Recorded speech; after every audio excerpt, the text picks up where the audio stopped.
The Grey is a 2011 film directed by Joe Carnahan. It was written by Carnahan and Ian Mackenzie Jeffers, who also wrote the novella the film is based on.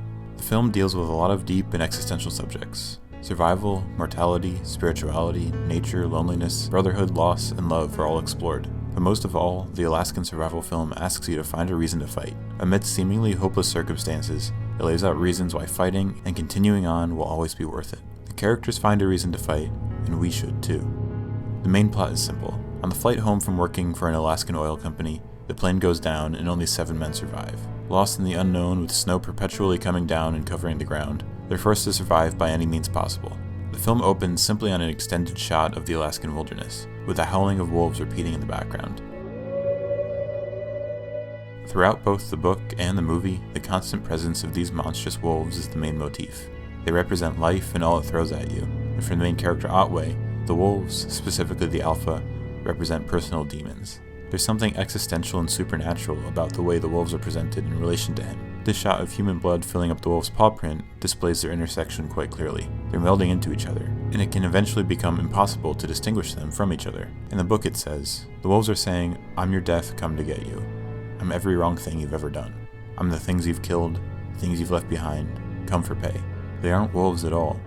They're ghosts of all I've done, taking revenge."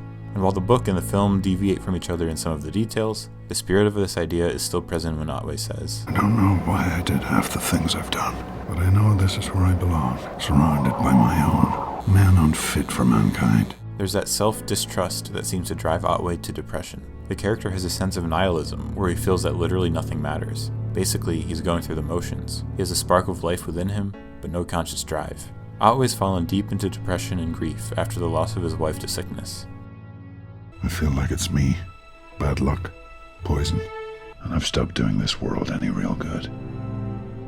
He works as a marksman protecting workers from wolves in the bitter coldness of Alaska, and on the last night of this particular job, before going home, must have all become too much because he goes outside in the cold with a look of resignation on his face and puts his rifle in his mouth. The only thing that keeps him from ending his life at that moment is hearing the howl of yet another wolf.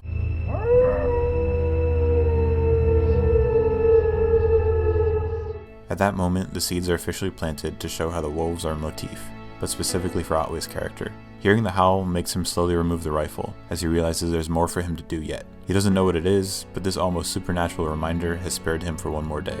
Intercut with Otway's current struggles are him writing a letter to his late wife, shots of him as a young boy in his father's study, reading a poem that his father wrote, which I'll get into more later, and images of him protecting the workers from an attacking wolf and being there as the wolf takes its final breaths. He's been marked by fate to fight for survival due to his job as this marksman protector. Otway can be cold to those around him, due to his general detachment from the world. Listen, pal, I don't want to talk. I need some quiet, so I'm just going to put my head back, okay? But when the plane goes down, his demeanor changes pretty starkly. As A.O. Scott from the New York Times put it in his review of the film, it is clear that he is a man of violence, with a keen, ruthless survival instinct, but also that he harbors deep reservoirs of sorrow and compassion. Otway, despite his seeming resignation, hasn't completely given up on everything and everyone. He still has that compassion and willingness to help others, and this is demonstrated most clearly when he guides a man as he's dying. In a moment where the man is trying his absolute hardest to fight back against death and mortality, Otway tells him to focus on his daughter, and to let her take him. For Otway, this is a moment of providing for someone else what he doesn't completely have for himself. At this point, he's fighting to survive due to something much more primal and instinctual than the love he has for his wife. In a way, he comes across as animalistic. He's the only one of the 7 survivors of the plane crash who's ready to pick himself up, make a fire, find food, and head for the trees. He immediately becomes the group's alpha, mirroring the alpha of the wolf pack. His dreams or visions of his wife and father show he's not completely devoid of emotion and feeling, but he gathers the other men around and lays out the facts about the wolves and what they'll need to do to survive. Through this, the film suggests that capacity for good is within us all, that we each have a specific talent or skill that could be needed in a given situation. Even with his apparent hopelessness for himself, Otway still lets his compassion take charge, as he attempts to help not only himself, but the other crash survivors to continue to survive. After the group composes themselves to the best of their abilities, there is still an all-encompassing sense of fear around them. Not only has the plane just crashed, leaving them stranded in the middle of a frozen tundra with constant wind, snow, and temperatures below freezing, but they're now being hunted by a pack of ruthless wolves who will stop at nothing to protect their den. Even though they take shifts, keeping watch at night as the others sleep, they still can't completely avoid the wolves, and are picked off one by one. It's even worse in the open snow where they have nowhere to run or hide. as the wolves descend upon them, ready to send a message. Most of the characters are openly fearful and simply want to get to safety. But then there's Diaz, who exudes such a sense of manufactured machismo. He's trying to convince himself and the others that he's not afraid. Men don't get afraid in situations like this, he thinks. You don't need all that nonsense. All that chest puff bullshit. What's wrong with being scared? I'm not scared. You're not? No. But Otway freely admits that he's absolutely terrified and says, You're not scared? You're a fool. Worse, you're a fucking liar. He treats being afraid like it's something to be proud of, but it's actually the main obstacle Otway has to overcome. 3 times we get shots of flashbacks to his wife telling him, Don't be afraid. it was something he struggled with then, and it's still something he struggles with now. But it's not a fear of death that Otway has to triumph over. It's a fear of life. It's a fear of getting invested, a fear of attachments, of living each day and encountering the possibilities, both exciting and frightening, that come along with life. You can find yourself on the brink of suicide, but still hear the call from nature. You can be in the middle of frozen nowhere, but still find yourself and others in a way you never would have otherwise. Each of these survivors either has something that inspires them, or is looking for something to inspire them to keep them going. Burke has his sister, Talget has his daughter, in a deleted scene, Henrik talks about his family and his home, and Otway just has the memory of his father's poem. Once more into the fray. Into the last good fight I'll ever know. Live and die on this day. Live and die on this day. The poem, along with the refrain of "Don't be afraid," is repeated 3 times throughout the movie. It's Otway's center, and he knows what it means. What's next in your life? Whatever they might be. Make you want that next minute more than the last. Make you fight for it. Or as it's put about halfway through the book after a similar scene of them discussing people in their lives, so we're out of things to say, and we're thinking about the people who make us halfway human, and we're aching in our bones for them. And we all know that about each other, or can guess it, and that sits in the air. The only thing that matters to us anymore. Some of the other guys have faith. Why would we go through something like that crash? If it wasn't meant to be, or ordained. They believe there's more out there and a reason for what they're going through. Before they leave the plane wreckage, Henrik takes a moment to say a small prayer for the people who were lost, even though he's not really a praying man. It's the old idea of wanting to believe in something just to make sense for the world when tragedies occur for no apparent reason. But interestingly, as pointed out by Carnahan himself in the director's commentary, Otway looks off into the distance during this prayer, seeing nothing but that same old desolation, which pretty clearly implies the lack of an entity to be prayed to. Later, we find out that Diaz shares a similar sentiment, where he has trouble seeing the point in believing in something beyond themselves. I'll tell you where they are. They're not. That's where. They're nowhere. They're gone. It's this world that I'm worried about, not the next. Diaz has that attitude, yet at the same time, he didn't have anything or anyone he was fighting for. He makes the remark that he just wants to have sex one more time because the last woman he was with wasn't worth it to him. Like Otway, Diaz is just out there trying to survive because of those primal instincts to not die. But they're people. Pure survival inevitably won't be enough to drive them to continue in the long run. So you understand why Henrik and Burke and the others keep going, but not so much why Otway and Diaz do. But as the film shows, you don't need religion to be spiritual, to connect to a higher purpose, to give yourself a reason to keep going. The desolate wilderness, to me, immediately evokes the same feeling of depression and hopelessness that Otway gives off in the beginning. It's cold. There's barely any life. There's nothing new to see and nothing that makes you feel like there's a chance for more. More being any sort of personal purpose, drive, mission, or meaning. It's just people walking through frozen landscapes with nowhere to go. That is, until they hear a running river. Water often represents life in fiction, and even though the characters continue to die one by one, the water that they encounter does show that there's a possibility for a new beginning. That's where Diaz finally has the clearest thought, as he puts it, and decides to stay on the bank, looking at the beauty of the natural world. He knows it's not going to get any better for him, and thanks to his injuries, he knows that if he continues forward with Henrik and Otway, the only others who are still alive, he'd just hold them back, leading to all 3 of their deaths. So he decides to exercise the most basic human right, the right to choose. Turn around and look at that. I feel like that's all for me. How do I beat that? When would it ever be better? The killer wolves ironically represent life, but life can effectively kill you, and as Diaz lays on the bank of the river with the wolves howling, he says, I'm not afraid.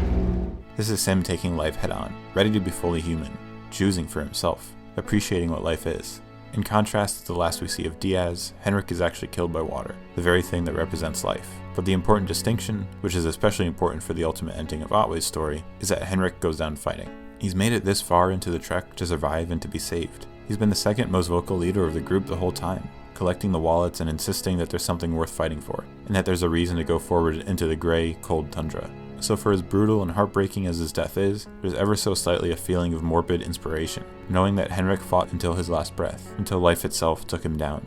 So after Henrik's death, instead of completely giving in and shutting down, Otway attempts to encounter God one more time. When he gets no answer, he gives that up as a potential driving force. Fuck faith! Earn it! Show me something real! I'm calling on you! Fuck it. I'll do it myself. He decides to let nature and his own resolve guide him. But it's not a resolve that's come out of nowhere. It's born of experiences he's had, the reasons he's been shown that it's worth it to fight. To reference the commentary one more time, Carnahan says, God helps those who help themselves. And that's what happens to Otway. There's no angel coming from the sky to save him or anything like that. It's just him and his own commitment to himself. Towards the end of the book, as Otway and just a few more of the others power on, much in the way Otway and Henrik do in the movie, Otway muses about the mystical reason why he's still alive, saying, maybe we're looking back. Imagine it looking back. Telling the story of how guys all around us got killed, but we came through. Because we've lived through everything so far. So that must mean we'll live through this. He's not been given a heavenly reason to keep going. Again. I'll do it myself. But it's as if he owes it to himself, to those he's lost, to keep going. He gives himself the driving force to continue on, even though he's been continually beaten down, both physically and emotionally. As he continues down the direction that the river leads, he eventually decides it's time to stop and look at the photos of the men he's lost. Otway goes one by one through his new friends, to whom he'll be connected forever, cosmically, emotionally, or otherwise. As he places the wallets in the shape of a Christian cross, and folds his hands in a prayer-like manner around Diaz's empty wallet, to show that even though he felt alone, he had this new connection, Otway is acknowledging something greater than himself. In the book, he discusses fleeting moments of hope and kindness. Discussing one of the few times his father stood up for him, he says, "Whatever happened to my father between that day and the other, I don't know. Maybe it happened before I was born. Things get in you that grow later, decide you later. But they were half decided long ago. Maybe you don't ever know. It's funny what comes out of you. Get close to your death, you empty yourself out like a bucket. Be empty for the trip. Maybe I want to be empty for the trip." In both the book and the movie, Otway's actually letting himself feel something. Be introspective. For the majority of the time, it's been about simply surviving. But now, finally believing in himself and in a greater, personally created meaning, there's sunlight coming through onto his face, something that's been absent throughout the whole movie, save for when he helped ease the man into passing earlier, after the crash.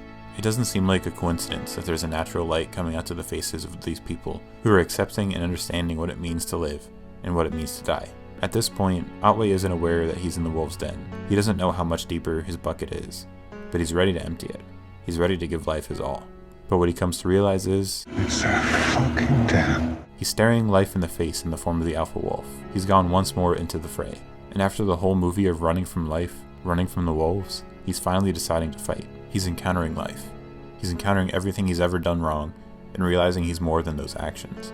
There's a point to his fighting, and even for someone conflict-averse like me, I love the metaphor of fighting, the way it appears here. The last good fight that's mentioned in the poem is not a hateful or malicious kind of fight. It's meant in the sense that he's courageous, that he's brave and ready to encounter his life, no matter what it'll bring.